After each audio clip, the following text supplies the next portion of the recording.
Hello, and welcome to Florence's Santa Maria Novella train station. Today I am taking Italy's high-speed train from here in Florence down to Naples. For this journey, I will be in TrenItalia's so-called premium class, which is essentially like premium economy domestic flight. The biggest reason why I booked the more expensive cabin is that there is a lot more room for baggage, which my family definitely needed.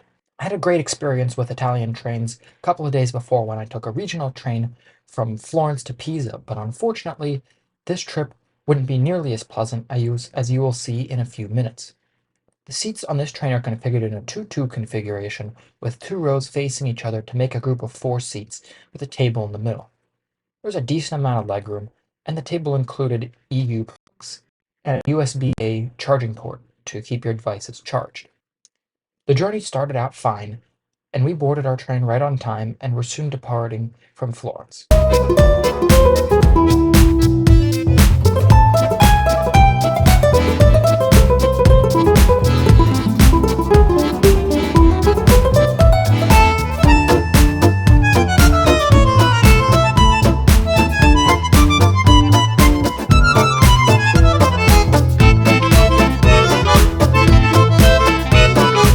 As we zipped through the beautiful Tuscan countryside, the train attendant came around and passed out snacks, which included some rosemary flavored chips, cookies, water, and a sanitizing wipe.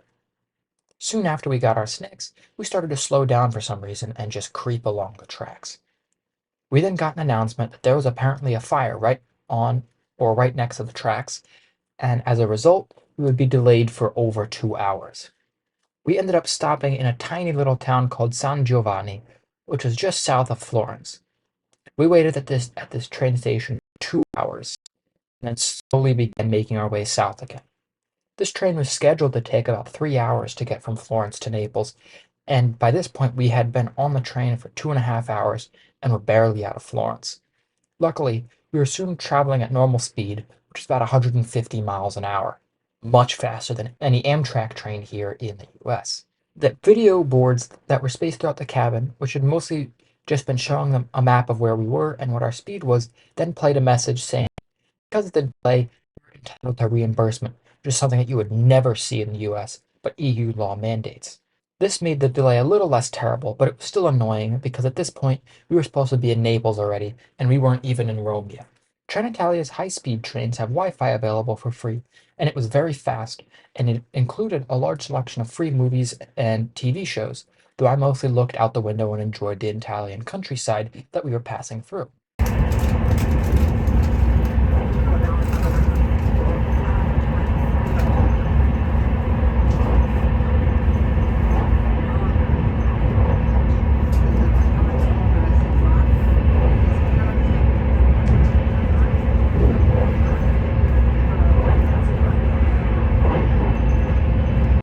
We finally pulled into Rome's Termini station for our first stop at 8:20 p.m., a full hour after we were supposed to be in Naples. Luckily, our stop in Rome was quick, and we were soon on our way again. The crew came around again after we left Rome, offering so-called courtesy kits and an apology for our delay, which was a nice touch.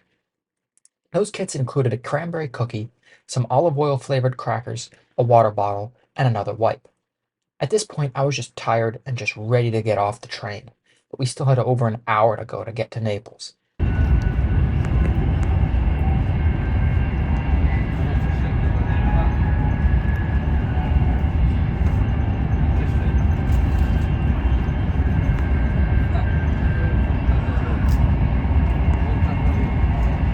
We finally got to Naples at 9:30 p.m., 2 hours and 15 minutes late.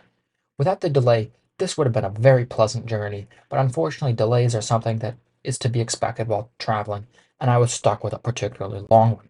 Definitely better than flying, as not only did I get to avoid the chaos of Rome's airport, but I got to see what the country of Italy really looked like, and that is something that you just can't beat on the train.